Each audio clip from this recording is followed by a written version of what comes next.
Hey y'all, what's up? Your girl G here. Welcome back to my channel. We are back at it, y'all, to talk about Real Housewives of Beverly Hills. First off, I just want to apologize that I dipped off not being able to give you guys Real Housewives of Atlanta and Married to Medicine. I've kind of just missed the beginning episodes of that. But y'all guys know that I ended up catching COVID. I caught the 19. Hey y'all, what's up? Your girl G here. Welcome back to my channel. First off, I just want to apologize that I dipped off for this last kind of couple of days. For those of you who saw my last video, your girl caught the 19 after coming back from Florida. So I was feeling good, and then all of a sudden I wasn't again. I guess I keep going through these spurts of oh, I'm doing good. Then all of a sudden I'm not. And so the past couple of days, your girl just checked out, y'all. I was checked out, couldn't do it. So I was been orange juicing and vitamin D'ing it up, y'all. So I feel a little bit better, just enough to come and talk to you guys about Real Housewives of Beverly Hills. So I want to apologize that I haven't been really able to give you guys Real Housewives of Atlanta and Married to Medicine. But as of right now, I'm feeling a little bit better. So I'm hoping this will kind of be my last week, having the vid. I'm going to try to schedule me a test for tomorrow and, make sure that hoe is negative, all right? But yeah, you guys, Real Housewives of Beverly Hills got another pretty good episode. It was kind of a filler, but then again, still gave us some decent stuff to talk about. I only watched it 1.5 times, so if I missed anything, y'all just drop down in the comments and let me know. We can discuss it there. But let's go ahead and get into the episode so your girl can get right back in the motherfucking bed, okay? We open up Real Housewives of Beverly Hills with Lisa Rinna calling all the ladies and letting them know that she is hosting basically the Rinna Rosé tasting. Rinna Rosé. For those of you who have been, loyal Beverly Hills watchers, I've been watching Beverly Hills for a long ass time, y'all. So I actually remember watching the episode that she, discussed with the ladies. Remember when we went to, France a while ago, Provence or whatever they went, and they were doing the wine tasting there, and that's where they were joking about, oh, you should do Rinna Rosé, and she was joking about it, but that bitch said, okay, I'm gonna do it. I mean, Rinna Rosé just rolls off the tongue, so I don't see why you wouldn't, girl. That's money. Rinna Rosé, when you say give me some of that Rinna Rosé, it just goes together. So I'm not mad at it. She's inviting all the ladies, but half the bitches got COVID. Crystal got COVID, Kyle got COVID, Kathy was with Kyle. So then she, was subject to it. So all the other ladies are pretty much all the ladies that's going to be able to make it. But nonetheless, Rinna Rosé tasting in full effect. So moving on, we see a cute little scene, little yang with Sutton. Sutton has her kids back after, the Christmas they spent with their father overseas with that old wench that he now calls his new girlfriend. Sutton didn't call her a wench, but Sutton, I'm going to call her a wench on your behalf, okay? Because the way you said it last episode, when who did she tell? Garcelle was like, yeah, the kids are over there, and for Christmas, with his new girlfriend. The way she said it, she was like, yeah, his new girlfriend. I was like,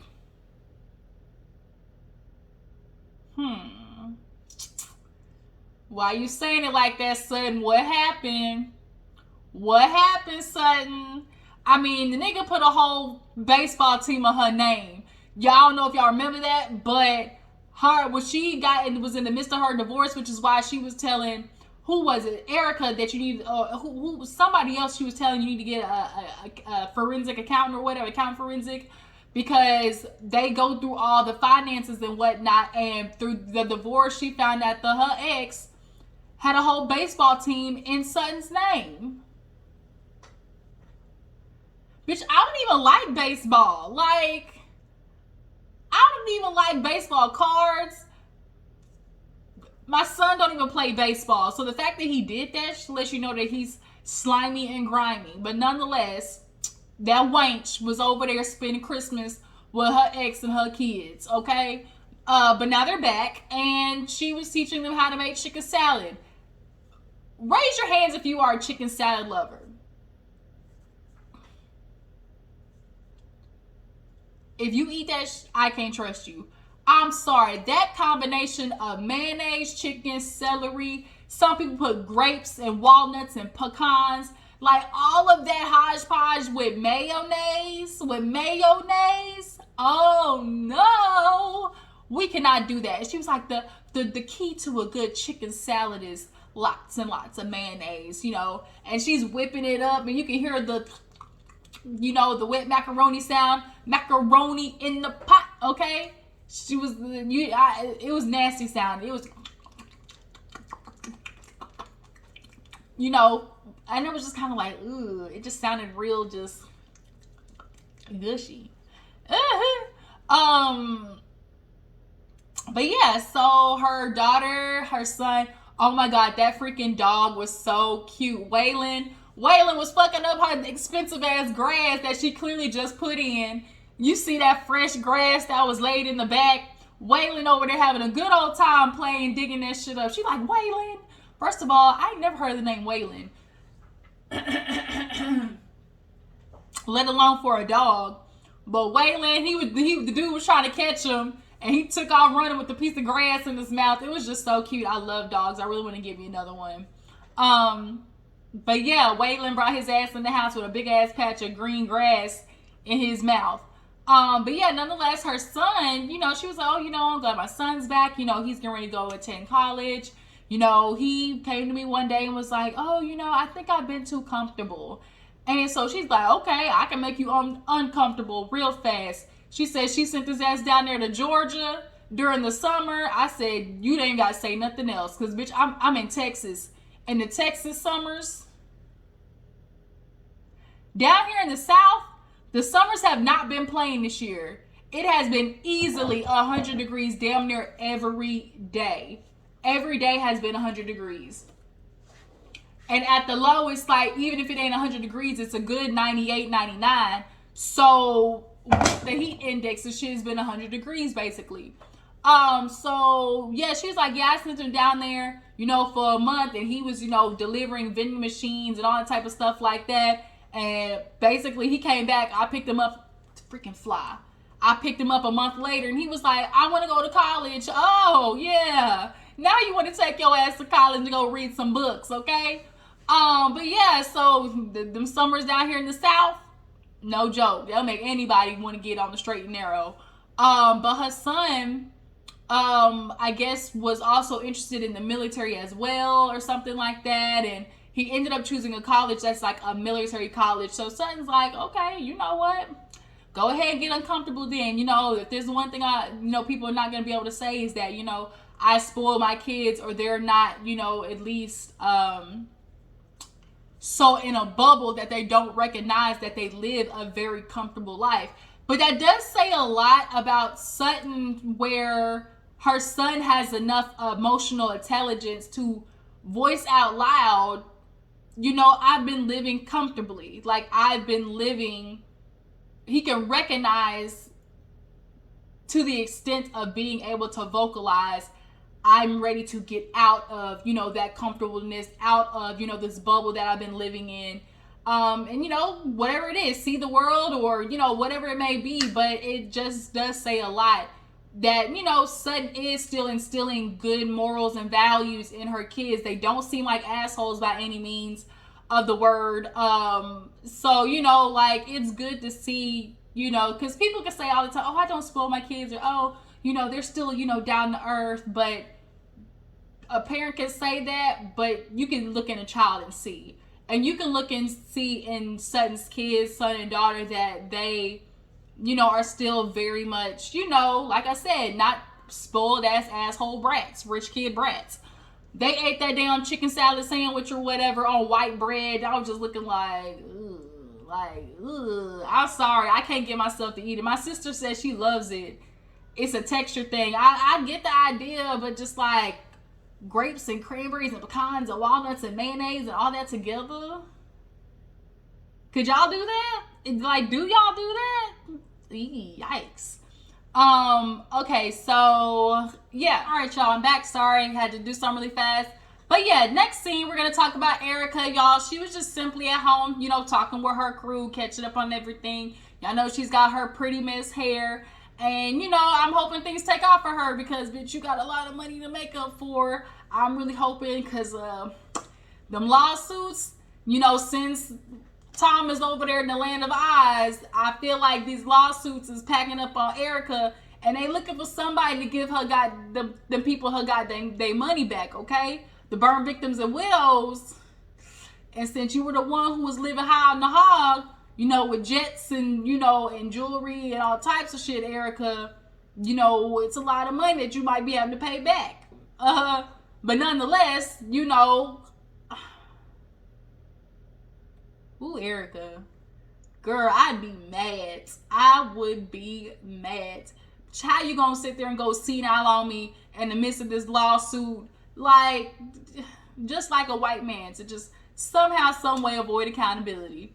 But nonetheless, she's sitting down talking with her friends, and then they start talking about her dating and how Mauricio, now, if there was all people to say they got a match for you, Mauricio definitely is the one you want to have come to you say that, okay? Mauricio let her look, I know somebody, he was in the NFL, and I was like, shit, okay, Erika, okay. Mauricio fine ass, Mauricio.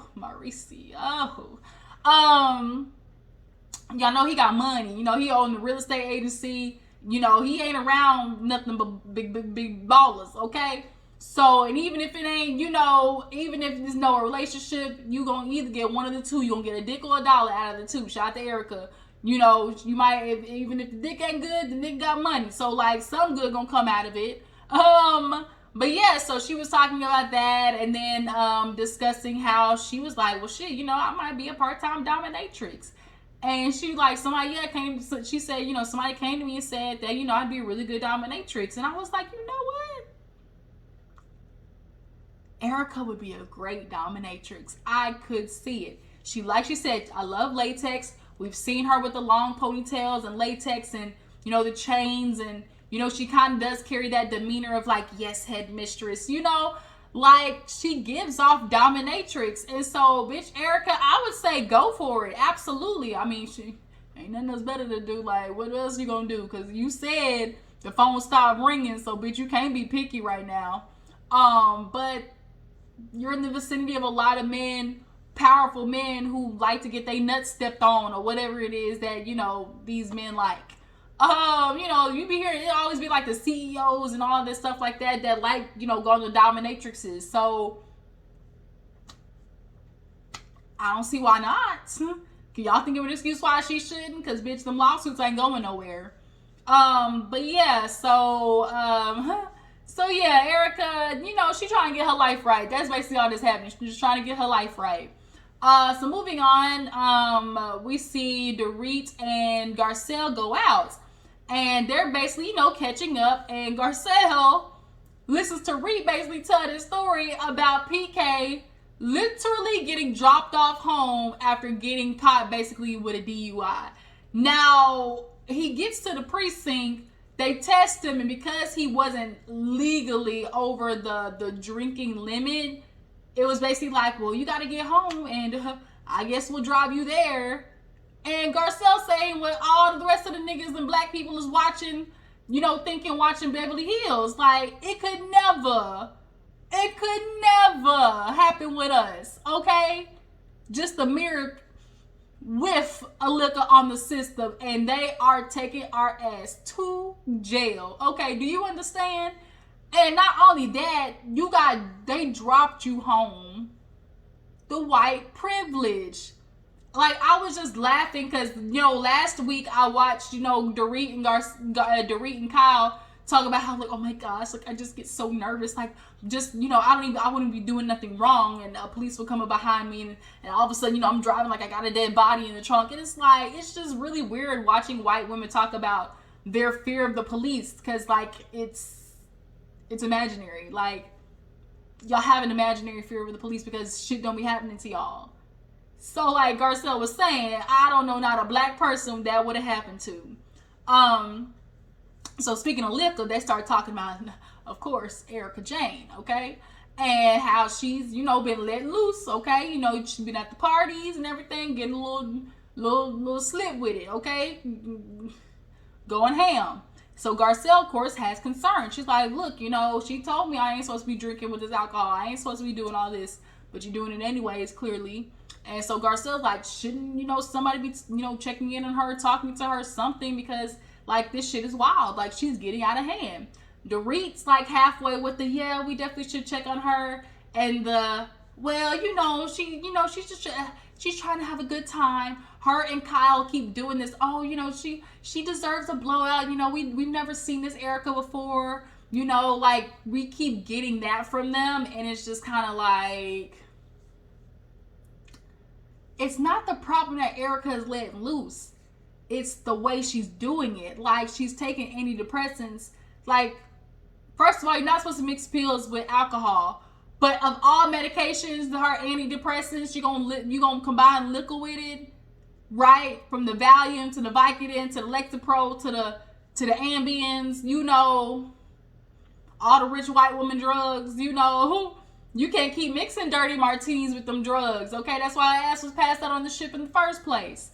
But yeah, so she has been going crazy, and I mean, I'm not mad at it. I don't blame her. Like I said last review, like, bitch, her whole life blew up. She went from living in a 40,000 square foot house, to living in a 3,000 square foot house, okay? She no longer flying private, bitches flying Spirit. She don't live the life of Diana Jenkins no more, okay? I don't live there no more, okay? She's still living large, but to her, she broke in comparison to what she had. So I'm not mad at her for the blowout. It's just the way she's doing it. Like, girl, it's a little messy. But Garcelle's like, well, you think she's gonna drink it, run a thing? And she's saying, Dorit was like, I don't know. And it's like, bitch, of course she is. It's a rosé tasting. Of course she's drinking. But yeah, so moving on. We see a little lunch with Lisa Rinna and Sutton. Nothing much, basically they made up. So then we get to the tasting, right? So the tasting, we see Cherie there. I'm loving Cherie, y'all, on Housewives of Beverly Hills. Tell me what you think down in the comments. Are y'all loving Cherie? I am. She's doing it the right way. She's not coming in extra. She's not purposely starting drama. She's vibing with the ladies naturally. Like, it doesn't seem like an odd fit. Like, I really hope they bring Cherie back in a housewife capacity next season. So Garcelle, Erika comes in. Of course, Garcelle comes with her Balenciaga. They make fun of her with her extra name brand. So Sutton, what the fuck you have on? Sutton came in looking like a whole ass 1960s, housewife / matador with these big ass shoulder pads and shit. I don't know what that was Sutton had on, but nonetheless, they was all sitting down talking about Crystal because, she couldn't make it. And Sutton's kind of in an uncomfortable position. She's like, like, should we be talking about this? Like, I don't think we should be talking about Crystal. Because all the other ladies, they're discussing how they've had conversations with her. She's basically telling everybody, I guess, different things. Telling Dorit, like, she's throwing up. Telling Garcelle, like, she's starving. Telling, everybody else all of these struggles. And Lisa Rinna gets it because she herself and her daughter, like, the only way you can fix the shit is by going to therapy. And then she told one of them that she wasn't speaking to a therapist. So I can understand what them saying, like, oh, hey, like, you keep talking about this problem, but, like, the only way to fix it is to actually talk to somebody and address it. So I hope Crystal gets that together. Sutton was like, well, we don't know that. Like, we should talk to her to see what she is doing, So Sutton, she don't want none. Okay, Sutton basically like, my name Bennett, I ain't in it. We see Harry come out there with his old silver fox ass.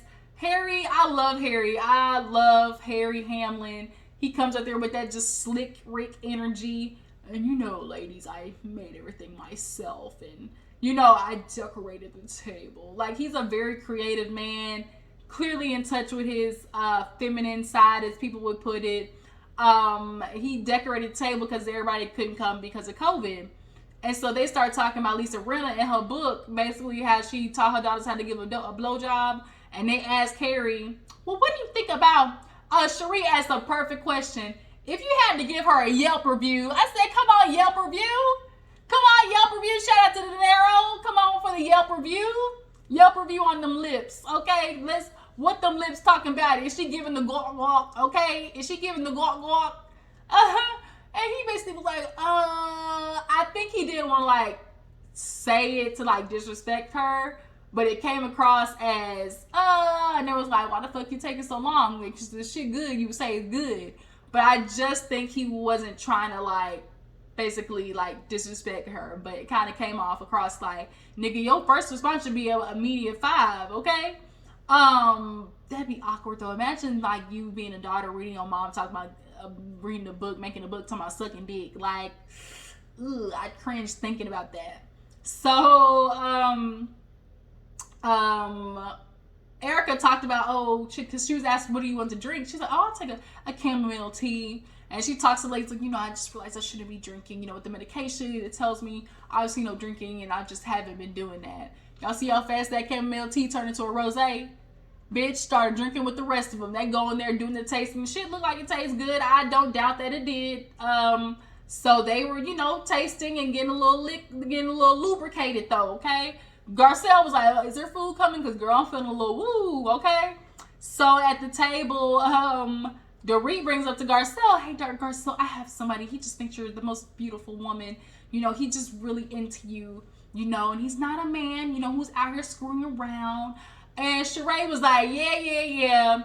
What that dick do though, okay? What the dick about? What the dick and the dollar? Okay, those are the two things I want to worry about. Sheree was like, yeah, girl. I know my friend, but is the dick hit? Is he gonna blow that bike out? Okay, that's what we need to find out. And so Erika, she starts talking about like, shit, I know I'm talking about like, shoot, just for sex. And Sheree's like, girl, you getting it like that? She said, hell yeah. She said, I just got some last night. Speaking of, that was one of the moments earlier in the episode when she realized she texted the wrong motherfucker about getting some good D. She's like, yeah, I need to figure something out because I texted the wrong one trying to thank him for some good D. And I texted the wrong one. The one texted back to my damn, what you talking about? I'm trying to give you some. Girl, I'm trying to give you some of this D on the platter. Erika was trying to let somebody know, shit, we had a time last night, okay? Erika was trying to let that person know, ooh, we had a time last night, okay? And texted the wrong one. Ooh, girl, just your luck. You about to mess up all your roster, your little male roster. Every woman should have them a roster, 1, 2, 3, okay? One backup and somebody on the bench, okay? Just sitting there waiting. But nonetheless, texting the wrong person. Woo, we had a time last night. Just basically Erika out here getting this D because she was in that relationship with that old ass white man trying to convince everybody that they was over there still getting it in, and we all know that was a goddamn lie. 2 seasons ago when Kyle asked her about it, are you and Tom still having sex? And you try to give off this fake energy of, oh yeah, we still are. Like, bitch, ain't nobody buying that. Wasn't nobody buying that Trump looking like was giving you some D, but blowing your back out with how sexual that you were, Erika, with how sexualized and comfortable with your sexuality. And like, girl, he was not smacking up, flipping and rubbing down 50 Shades of Grey style, the shit that you're into. Like, let's cut the shit. But now that she ain't got to worry about that old ass man no more, we literally seen Erika episode talk about some good D. Like, y'all, she was destitute, okay? She was in the desert, okay? Parched. She was... she needed some good D, a good old orgasm, okay? And now she's getting some and she don't want to go back, okay? But then that kind of turned into the conversation of who was it? Sheree, and then talking to Erika, and then everybody said they liked the liquor. So yeah, then that turned into Erika and Garcelle talking. So they go to the side and Garcelle basically talks to her about, hey, like, I'm kind of like wondering why you feel like Sutton's a liability. And she basically like, well, Sutton gets herself into some messes and you always seem to always have to defend her. And Garcelle's like, well, that's kind of what a friend does. Like, I'm a friend. I grew up with a big family. Like, that's what you do. You defend, your friend. And so she's like, well, that's not always necessary. She gets herself in stuff. For instance, when she was like, oh, I didn't have a gun to my head. And when Dorit really had a gun to her head, and she was like, no, like, I didn't agree with that. I told her that was wrong. Like, Erika, you're trying to make it seem like Garcelle defends her to the ends and does not hold her accountable or defends her even when she's wrong. And that's never happened. Like, we've never seen Garcelle just flat out, like, defend Sutton that was blatantly wrong, And she's like, I don't think you would do that for me, you know, because Garcelle was like, do you think I would defend you? She's like, yeah, but, you know, on condition, you know, with everything that's happened, you know, with last year, you know, you definitely, you know, weren't there for me. You were more there for Sutton, which I understand because y'all are closer. And Garcelle was like, well, you know, like, I would be there for you. Granted, I don't believe everything you're saying, you know, but I would be there for you. And Erika basically took that as Garcelle coming for her. I don't understand why Garcelle is coming for me. In her confessional, I don't understand why Garcelle is coming for me. Like, what did I do to you? Basically, my life fell apart in front of your eyes. And, like, oh, you're so judgmental. Like, oh, my gosh. And it's like, bitch, wasn't nobody judging you. Like, if she really wanted to come for you, she would ask more motherfucking questions about what's going on in your life. Because the shit ain't adding up still. Like, of all people, Garcelle is the least judgmental and definitely not coming for that ass like she could be. So, Erika, you can miss me with that. You really can. They go back up there, and as they're talking, I guess Sutton says she gonna bring it up. Bitch, why my liability? Why you telling my friend I'm my liability? And she was like, well, cuz you kind of step in the shit. Like, you put your foot in your mouth. And so Garcelle was like, why y'all trying to make me feel bad for being a loyal friend? And so Erika was like, she defends you when you know, when you're going up with stuff, and anytime it deals with you, you know, she's always there to have your back. And Sutton's like, yeah, a friend.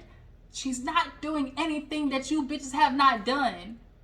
And you're not doing it to like, oh, I'm loyal to this person to a fault. Like, you're not even doing it in that way either. So Erika's just looking for a reason to get back at Sutton because she has not forgiven her for last season, point blank period. Sutton is not, Erika is not over the fact that Sutton was hot on that ass, on that tail, what of that goddamn lying he was doing. So Erika said, I'm gonna get this bitch back. And so now by that, she's gonna pull in Lisa with the, oh, well, you know, Garcelle, when she defends you, you know, it's just on your behalf. But when you try to step in for Garcelle, you defend her by tearing somebody else down like you did on Watch What Happens Live. And it's like, here we go with this shit again. And now we done got Lisa all hopped up on Mountain Dew because anything I mentioned to Harry, because Erika was like, oh, you know, it embarrassed her. She's like, and Harry. And Lisa was like, oh, yeah, and Harry. So it was kind of like Erika was giving her this cue almost to hop on Sutton as well. Like, we gonna tag team this bitch, essentially. And so now Lisa, even though she was singing a different tune, like Liz Sutton said, you were singing a different tune yesterday when we were talking. It was all about forgiveness and you were over it and, you know, you were ready to move on. Now she's like, I kind of had a feeling you would do this. She's like, you know, when you were amongst, she's like, oh, what, an audience? Yes, bitch, an audience, because Lisa, that's what you do. You wait and you get in everybody else's business. You want to become a part of everybody else's drama. Like, Lisa, girl, you low-key on your way out and you know it, which is why you've been kind of starting drama a little sideways. Lisa's definitely been on her way out. Her and Kyle do the same fucking thing, but Kyle does it in a different way. Like, I don't know how to explain it. But now all of a sudden, Lisa's like, oh, yeah, you know, Sutton, like, you're just really, you know, you were wrong for doing that. And, you know, you embarrassed me. You humiliated me, you know, and Harry and the charity. And Sutton's like, girl, you talk out of both sides of your neck. What? Well, get the fuck out of my house if you're going to talk to me like that. Everybody was like, because it was kind of like, bitch. I would look at her like, bitch, you serious? Like, girl, we literally had a kumbaya last night. What the fuck changed? And what Sutton said, the only thing that changed is the fact that she had a fucking audience. That's the only thing that changed. Yeah. So, she's basically going off on Sutton, and Sutton's not backing down, and I appreciate it. You know, Sutton's like, bitch, I'm not backing down. She didn't change nothing. She was like, look, I apologize. I can't say it anymore. You know, it's up to you to say, you know, because I really like you, Lisa. I do. And Lisa, you know, mocked her. Yeah, I really like you. I do. Like, I really do like you. I do agree with Lisa to this extent of Sutton knew what she was doing at Watch What Happens Live. I do believe Sutton worded it in the right way of saying, I didn't think it was going to hurt you as much as it did, right? Or humiliate you as much as it did. It definitely was I know this is going to sting this bitch, but Lisa's giving out, oh, it hurt me so much. But it really didn't. You know, it didn't hurt you that much, but Sutton ain't slick either. Like, Sutton, you definitely did it as a homage to helping your friend out. Ain't nobody mad at you for that. Like, no. But yeah, so Lisa's thing is like, I wish Sutton would just say, oh, you know, I did it because this, you know, you wanted to hurt me, but the question is why? And it's kind of like, girl, if you're over it. Just feel like, you know what, I clock you, Sutton, and leave it be. But the thing is, you keep trying to make these scenes with Sutton, and bitch, she gonna give it to you. You keep poking at Sutton, that bitch gonna give it to you. Because she ain't no punk. She ain't gonna backpedal a pussy pop on nothing. She stood on it. And then that's why you gotta come back and say, oh, you know, I was talking shit about you, you know, behind the scenes. Y'all was saying these things because you do frustrate me. Like, you know, you gotta say that because when she watched that shit back that you were talking mess, she's gonna get in that ass at the reunion. So Lisa's really trying to get ahead of it, basically. So she basically hit Sutton with the get the fuck out if that's how you're gonna talk to me. And, you know, just want to let anybody know, Harry Hamlin and my children, I will hunt you down. I will hunt you down. You know, I will fucking hunt you down. And Garcelle was like, got it. Harry Hamlin, kids, off limits. Off limits. And then that's where the episode ended. She was like, if there's any questions, but I feel like I'm clear. And it's just like, Lisa, bitch, ain't nobody scared of your ass. Your big lipped having ass. Probably no, your big lip non-dick sucking having ass. Drop down in the comments. Do y'all believe Lisa gives real good got, okay? Does she give that real good guap, okay? Do you feel like she be going down on it and really slobbing on the knob like corn on the cob? Check in with me and do your job. Lay on the bed and give me head. Hey, don't have to ask. Hey, don't have to beg. Do y'all believe Lisa be getting it in? But yeah, y'all, that's kind of where the episode ended. I appreciate y'all for tuning in. Tell me what you feel about the episode. Do you guys feel like Erika is pushing, like, you know, being real sneaky with adding Lisa into her grievances with Sutton? Do you feel like the ladies were wrong to talk about Crystal and her situation? Do you guys believe Cherie would be a good addition to the show? What do you guys think about Cherie being an addition to Real Housewives of Beverly Hills? I appreciate y'all for tuning in. Make sure to follow my Instagram and Twitter. I'm gonna catch you guys later. Deuces.